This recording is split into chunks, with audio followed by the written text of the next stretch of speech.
Hello, welcome to my recording of the great audiobook of Where the Red Fern Grows by Wilson Rawls. If you like this book and you need stuff to do with the book, teachers, head on over to my Teacher Pay Teacher store. It's just SWN, the S, the letter WN, and you'll find a whole lot of stuff over there like Google Forms and questions that go along with this book as well. So enjoy the story.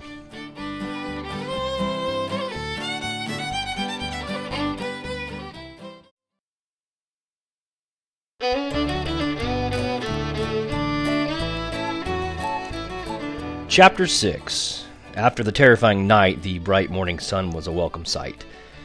I fixed breakfast and soon we were on our way. I tried to get the pups to follow me so as to lighten my load.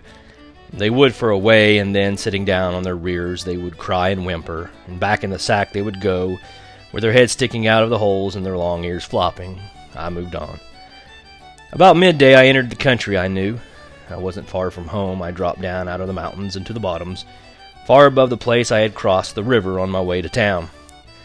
Staying on the left of the river, I followed its course past several campgrounds, but didn't stop until I came to the one where I had found the magazine. Here I took the pups out of the sack and sat down in the warm sand. As the afternoon wore on, I sat there deep in the thought. I was trying to think what I was going to tell my mother and father. I could think of nothing. Finally, I decided I would just tell them the truth. And with the help of my new overalls, cloth, and candy, I would weather the storm. My pups were having a big playing time. With their little front paws locked around each other, they were growling, rolling, and chewing on one another. They looked so cute, I laughed out loud. While I was watching their romping, the thought came, well, I haven't named them. I went over the list of names, and for him I tried Red, Bugle, Lead, name after name as before, and for her I tried Susie, Mabel, and Queen, all kinds of girl names, but none of them seemed to fit. Still mumbling names over and over, I glanced up. Well, there, carved in the white bark of a sycamore tree, was a large heart. And in the center of the heart were two names, Dan and Ann. The name Dan was a little larger than Ann. It was white and bold. The scar stood out more. The name Ann was small, neat, and even. I stared unbelieving, for there were my names, and they were perfect. I walked over and picked up my pups, and looking at him I said, your name is Dan. I'll call you Old Dan. And looking at her I said, and your name, little girl, is Ann. I'll call you Little Ann. It was then I realized it was all too perfect. Here in this fisherman's camp I had found the magazine and the ad. I looked over at the old sycamore log. There I'd asked God to help me get 2 hound pups. There were the pups rolling and playing in the warm sand. I thought of the old KC baking powder can and the fishermen, how freely they had given their nickels and dimes. I looked up again to the names carved in the tree, and yes, it was all there like a large puzzle. Piece by piece, each fit perfectly until the puzzle was complete. It could not have happened without the help of an unseen power. I stayed at the campground until dark. I knew I had to go home, but I put it off as long as I could. The crying of the pups telling me they were hungry made up my mind for me. I knew the time had come for me to face my mother and father. I sacked up my dogs and waded the river. As I came out of the bottoms, I could see the lamplight glow from the windows of our home. One of the small yellow squares darkened for an instant. Someone had walked across the floor. I wondered who it was. I heard Daisy, our milk cow, moo, and I was thinking so hard of what I would say, it startled me for a second. Reaching the gate to our house, I stopped. I had never thought of our home very pretty, but that night it looked different. It looked clean and neat and peaceful, nestled there in the foothills of the Ozarks. Yes, on that night I was proud of our home. My bare feet made no noise as I crossed the porch. With my free hand I reached and pulled the lever that worked the latch. Slowly the door swung inward. I couldn't see my father or sisters. They were too far to the right of me, but my mother was directly in front of the door, sitting in her old cane-bottom rocker knitting. She looked up. I saw all the worry and grief leave her eyes. Her head bowed down. The knitting in her hands came up to cover her face. I stepped inside the room. I wanted to run to her and comfort her and tell her how sorry I was for all the worry and grief I had caused her.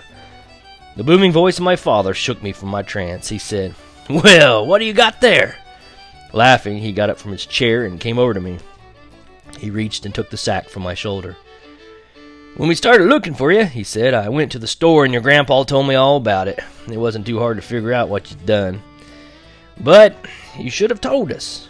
I ran to my mother, and dropping to my knees, I buried my face in her lap.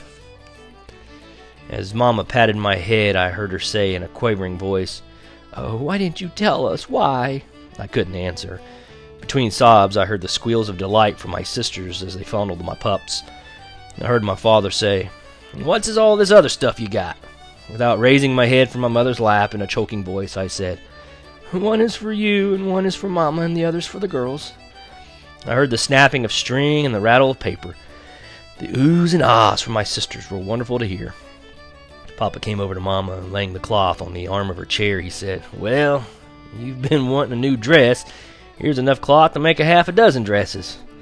Realizing that everything was forgiven, I stood up and dried my eyes. Papa was pleased with his new overalls. My sisters forgot the pups for the candy, and the light that was shining from my mother's eyes as she fingered the cheap cotton cloth was something I will never forget. Mama warmed some milk for the pups. They drank until their little tummies were tight and round. As I ate, Papa sat down at the table and started talking man talk to me. He asked, "Well, how are things in town?" I told him it was boiling with people. The wagon yard was full of wagons and teams, and he asked if I had seen anyone I knew.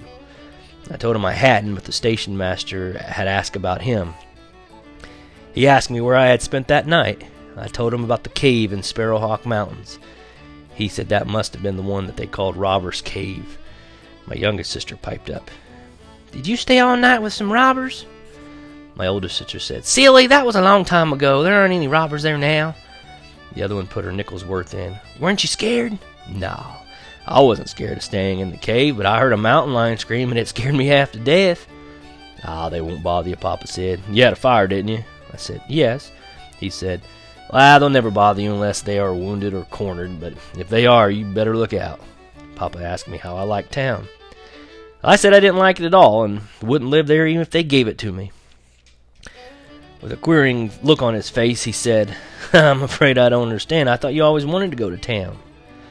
"I did, but I don't anymore. I don't like the people there, and I couldn't understand them." "What was wrong with them?" he asked. I told him how they'd stared at me and had even laughed and made fun of me. He said, "I don't think they were making fun of you, were they?" "Yes, they were," I said. "And to beat all, the boys jumped on me and knocked me down in the dirt. If it hadn't been for the marshal, I would have been taking a bad beating." Papa said, "So you met the marshal. What'd you think of him?" I told him he was a nice man, that he'd bought me a bottle of soda pop. At the mention of soda pop, the blue eyes of my sisters opened wide. They started firing questions at me, wanting to know what color it was and what it tasted like. I told him it was strawberry, and it bubbled and tickled when I drank it, and it made me burp. The eager questions of my three little sisters had an effect on my father and mother. Papa said, "Billy, I don't want you to feel badly about the people in town. I don't think they were poking fun at you anyway, not the way that you think they were." "Well, maybe they weren't," I said, "but I still don't want to ever live in town. It's too crowded, and you could never get a breath of fresh air." In a sober voice, my father said, "Someday you may have to live in town. Your mother and I don't intend to live in these hills all of our lives. It's no place to raise a family. A man's children should have an education. They should get out and see the world and meet people." "I don't see why we have to move to town to get an education," I said. "Hasn't Mama taught us how to read and write?" "Well, there's more to education than reading and writing," Papa said. "Much more." I asked him when he thought we'd be moving to town. "Well, it'll be some time yet. We don't have any money now, but I'm hoping someday we will." From the stove where she was heating salt water for my feet, Mama said in a low voice, "I'll pray every day and night for that day to come. I don't want you children to grow up without an education, not even knowing what a bottle of soda pop is, or even seeing the inside of a schoolhouse. I don't think I could stand that. I'll just keep praying, and someday the good Lord may answer my prayer." I told my mother I had seen the schoolhouse in town. Again, I had to answer 1,000 questions from my sisters. I told them it was made of red brick and was bigger than Grandpa's store, a lot bigger. There must have been at least 1,000 kids going to school there. I told all about the teeter-totters, the swings made out of log chains, the funny-looking pipe that ran up the side of the building, and how I climbed up in it and slid out like the other kids. I didn't tell them how I came out. "Oh, I think that was a fire escape," Papa said. "A fire escape? It looked like a slide to me." "Did you notice where it made that bend up in the top?" he asked. I nodded my head. "Well, inside the schools there is a door," he said. "If the school gets on fire, they open the door. The children jump in the pipe and they slide out to safety." "Boy, that's a keen way of getting out of a fire," I said. "Well, it's getting late," Papa said. "We'll talk about this some other time. We better get to bed as we got a lot of work to do tomorrow." My pups were put in the corn crib for the night. I covered them with shucks and kissed them goodnight. The next day was a busy one for me. With the hampering help of my sisters, I made the little doghouse. Papa cut the ends of his check lines and gave them to me for collars. With painstaking care, deep in the tough leather, I scratched the name Old Dan on one and Little Ann on the other. And with a nail and rock, 2 holes were punched in each end of the straps. I put them around their small necks and laced the ends together with baling wire. That evening I had a talk with my mother. I told her about praying for the 2 pups, about the magazine and the plans I had made. I told her how hard I'd tried to find names for them and how strange it was finding them carved in the bark of the sycamore tree. With a smile on her face, she asked, "Well, do you believe God heard your prayer and helped you?" "Yes, Mama," I said. "I know He did, and I'll always be thankful."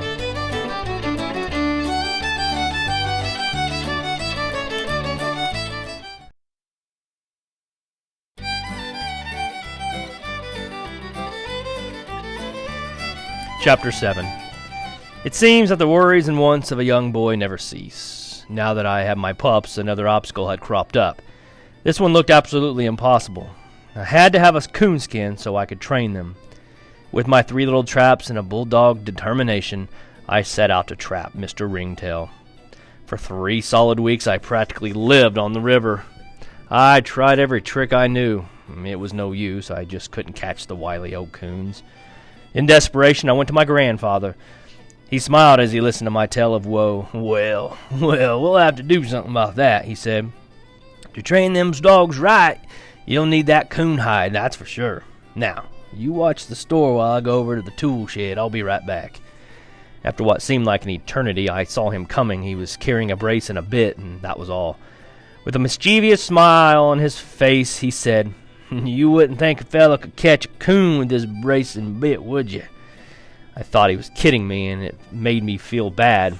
"Why, Grandpa," I said, "you couldn't catch a coon in a jillion years with that thing. You just don't have any idea how smart they are." "Yes, you can," he said. "You bet your boots you can. Why, when I was a boy, I caught coons on top of coons with one of these things." I saw Grandpa was serious, and I got interested. He laid the brace down on the counter, picked up a small paper sack, and filled it about half full with horseshoe nails. "Now, you do everything exactly as I tell you," he said, "and you'll catch that coon." "Yes, sir, Grandpa, I will. I'll do anything to catch one of them."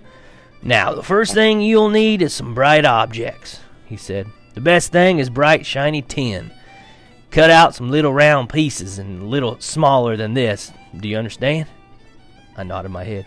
"Now," he said, "you go down along the river where there are a lot of coon tracks. Find a good solid log close by and bore a hole down about 6 inches. Drop one of those bright pieces of tin down in the hole and be sure it's laying right on the bottom." I was all ears. I didn't want to miss one word my grandfather said. Now and then I would glance at him to see if he was just kidding me. In a serious voice he went on talking. "Now pay close attention," he said, "because this is the main part of the trap." With eyes as big as a hoot owl's, I looked and listened. He took 4 of the horseshoe nails from the sack.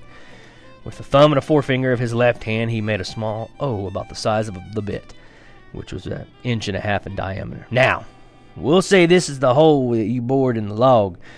About 1 inch apart, drive these nails in on a slant opposite of each other." Holding one of the nails in his right hand, he showed me the right angle. "The ends of the nails will enter the hole about halfway between the top and the piece of tin," he continued. "Now leave an opening between the sharp points big enough for a coon to get his paw through."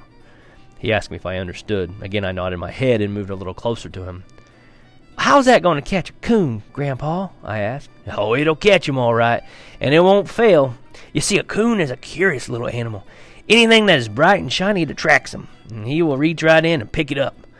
When his paw closes on the bright object, it balls up, and when he starts to pull it from the hole, the sharp ends of the nails will gouge into his paw, and he's caught."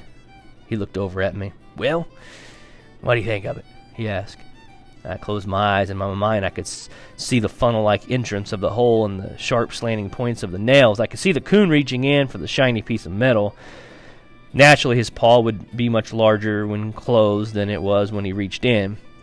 It'd be impossible for it to pass the sharp nails. It was all looking pretty good to me, and I was on the point of saying so when it hit me. Why, all the coon had to do was open his paw, drop the object, and he was free. It all blew up then and there. I just knew my grandfather was playing a joke on me. I stepped back and almost cried as I said, "Grandpa, you're kidding me. That kind of trap couldn't catch a coon. Why, all you have to do is open his paw, drop the piece of tin, and he could pull it from the hole." Grandpa started roaring with laughter. This did make me feel bad. With tears in my eyes, I started for the door. "Wait a minute," Grandpa said. "I'm not kidding you. Oh, I know I like to have my jokes, same as any man, but I meant every word I said." I turned around and looked at him. He had stopped laughing, and there was a hurt expression on his face. "I wasn't laughing at you," he said. "I was laughing more at myself than you. I just wanted to see if you were smart enough to see that there was a way the coon could free himself." "A fellow wouldn't have to be very smart to see that," I said. Grandpa started talking seriously again. "You know," he said, "a coon has more than one peculiarity about him. When I was a boy, I had a pet coon, and by watching him, I saw and learned a lot of things. He had a den in an old hollow tree in front of our yard. I don't know the number of times I'd have to climb that tree and get my mother's scissors, buttons, needles, and thimbles from his den. Why, he'd even carry out our knives, forks, and spoons. Anything that was bright and shiny, he took to his den." Grandpa stopped talking for a few minutes. I could see a faraway look in his eyes. Once again, he was living in those long-ago days. I waited in silence for him to go on with his story. "One of the most peculiar things about that coon was his front feet. Once he wrapped those little paws around something, he'd never let go. My mother had an old churn. It was one of those kind with a small hole in the lid for the dasher. When she would get through the churning, she would take the dasher out to wash it, and that crazy coon would climb up on top of the churn, poke his little front paw through the hole, and get a fistful of butter. The hole was small, and when he closed his paw, he couldn't get it back out. All he had to do was open it and drop the butter, and he would be free. But do you think he would? No, sir. He would carry that churn lid all over the house, squalling and growling. Why, it took everyone in the house to free him. I'd have to wrap him up in a gunny sack or an old coat and pry his claws loose from the butter. Seeing this time after time is what gave me the idea for this trap. And once he reaches in and gets a hold of that tin, he's caught, because he will never open his paw."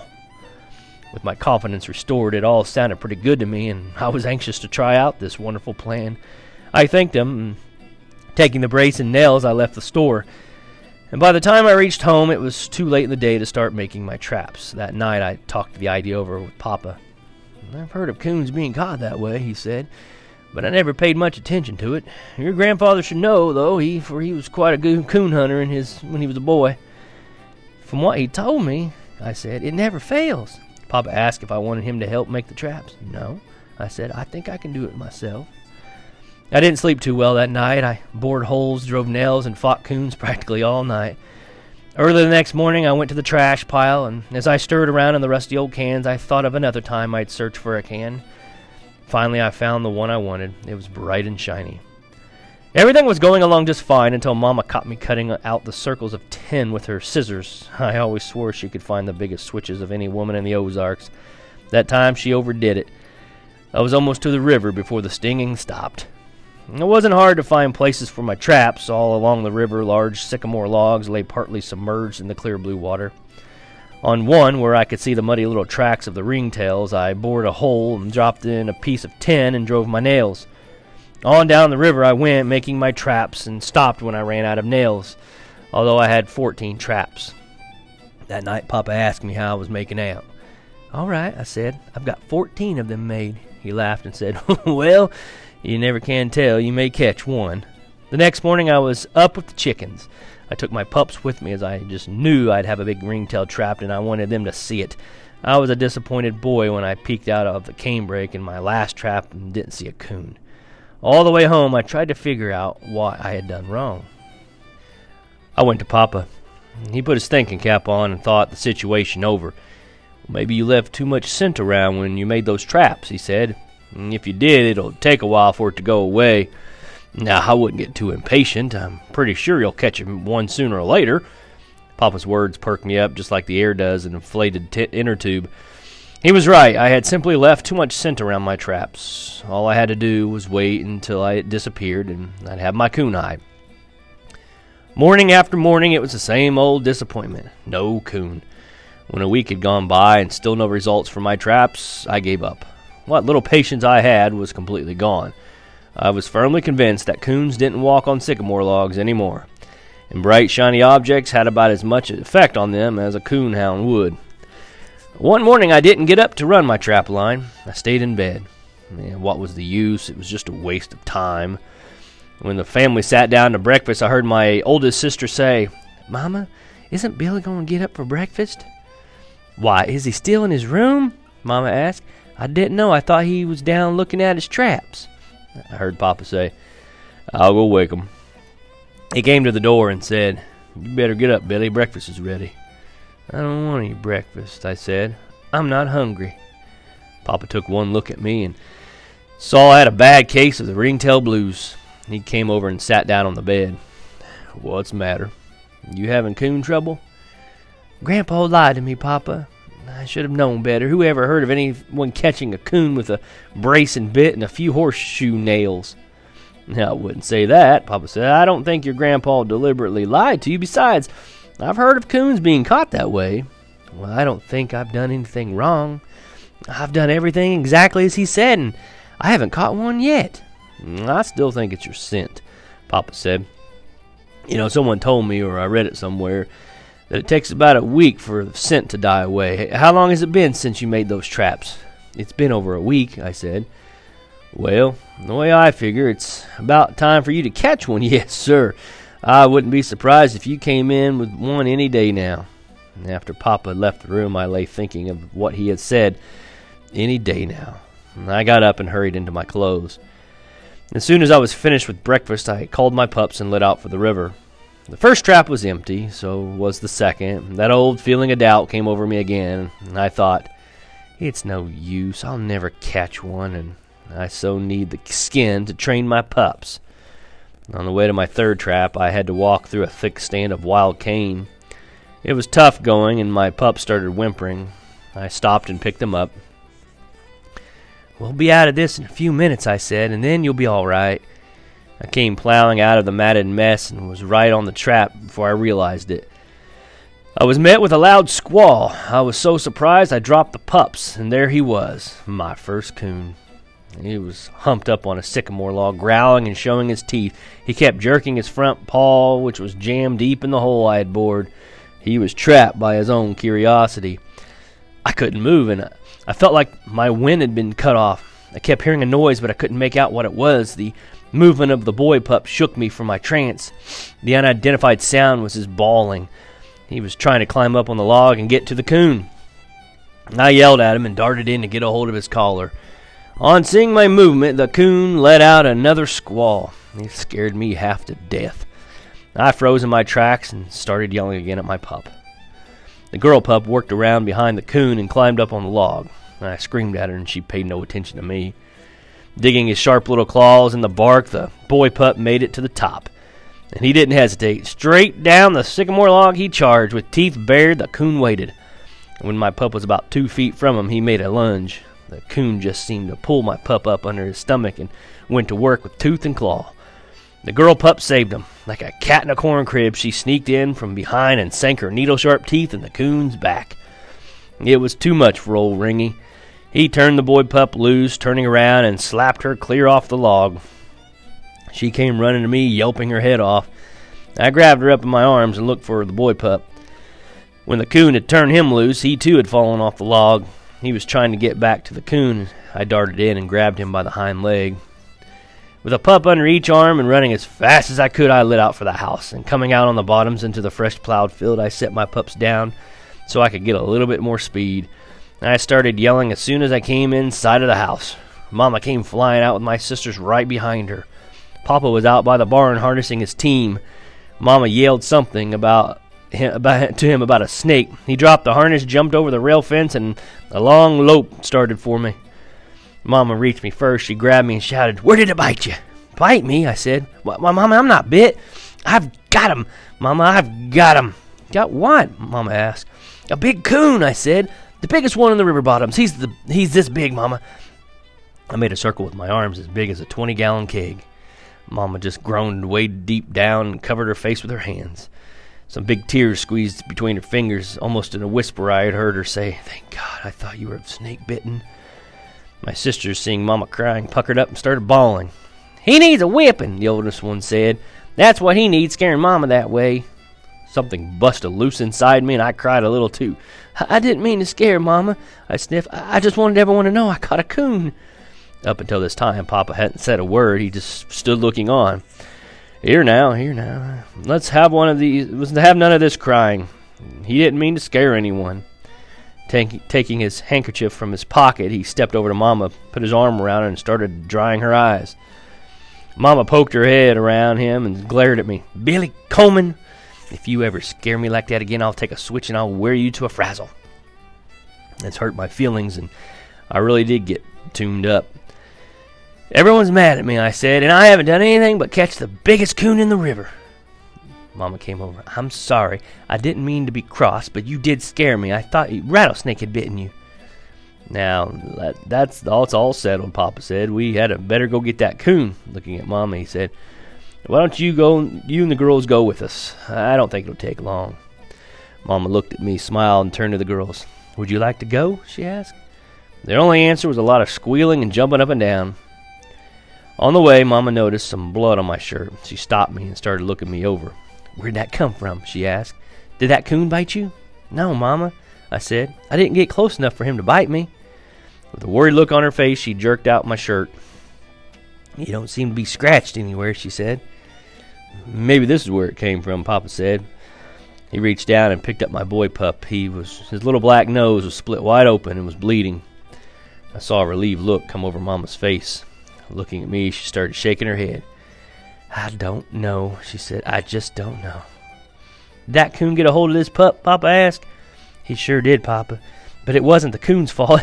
If it hadn't been for little Ann, he'd have eaten him up." I told how my dogs had tied into the coon. Papa laughed as he fondled my pup. "This dog is going to be a good coon dog," he said, "and I mean a good one." The coon started squalling as soon as we came in sight. "My goodness," Mama said. "You would think anything so small would be so vicious." Papa picked up a club. "Now everybody stand back out of the way. This won't take long." My pups were wanting to get to the coon so badly that they were hard to hold. I had to squeeze them up tight to keep them from jumping right out of my arms. My sisters, with eyes as big as blue marbles, got behind Mama and peeked around her.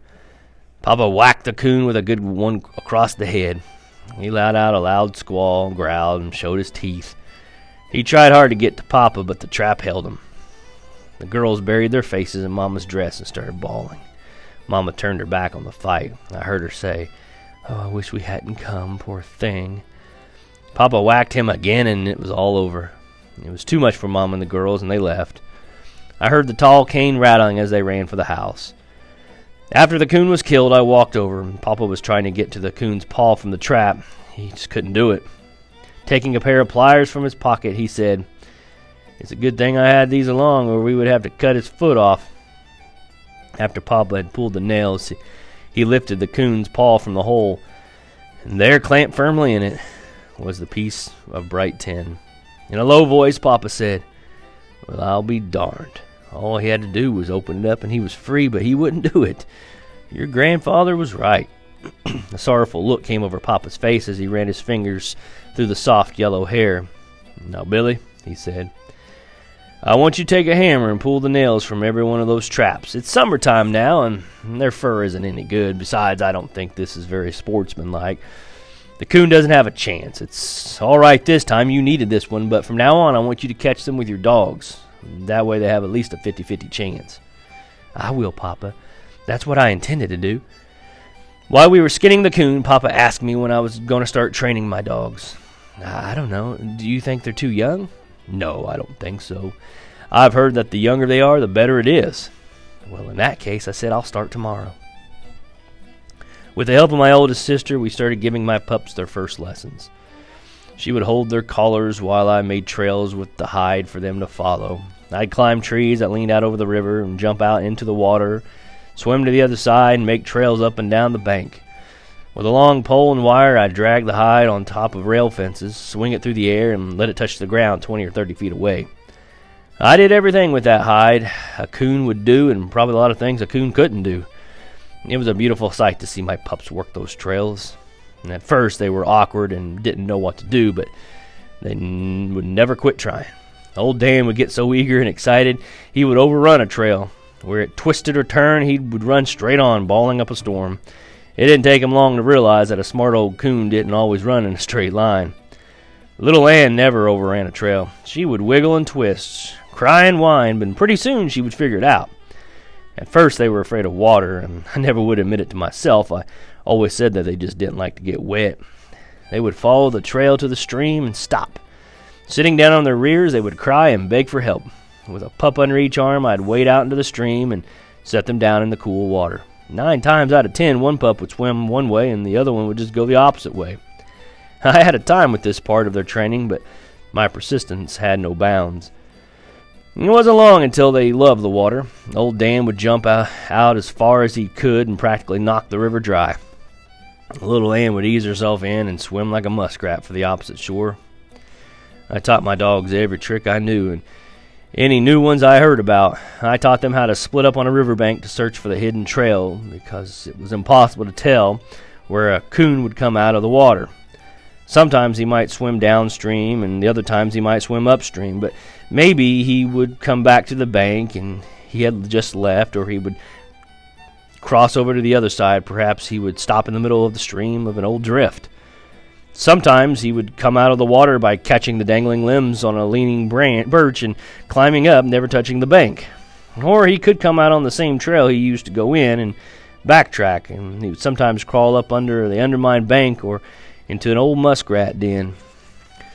One of the favorite tricks of a smart old ringtail is the tree barking trick. This he accomplished by running far up on the side of a tree and using his stout legs for leverage, springing 20 or 30 feet away before touching the ground.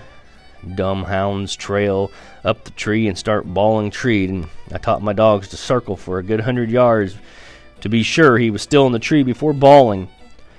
In order to learn more about coon hunting, I'd hang around my grandfather's store and listen to the stories told by the coon hunters. Some of the tales I heard were long and tall, but I believed them all. I could always tell when Grandpa was kidding me by the twinkle in his eyes. He told me how a coon could climb right up the fog and disappear in the stars, and how he could leap on a horse's back and run him over your dogs. I didn't care, for I loved to hear the tall tales. Anything that had coon hair in it, I believed completely. All through that summer and into the late fall, the training went on. Although I was worn down to a frazzle, I was a happy boy, and I figured I was ready for the ringtails.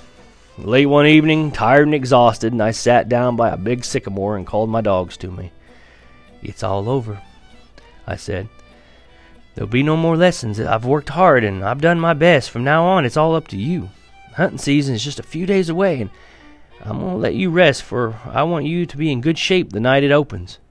It was wonderful indeed how I could have a heart-to-heart talks with my dogs, and they always seemed to understand.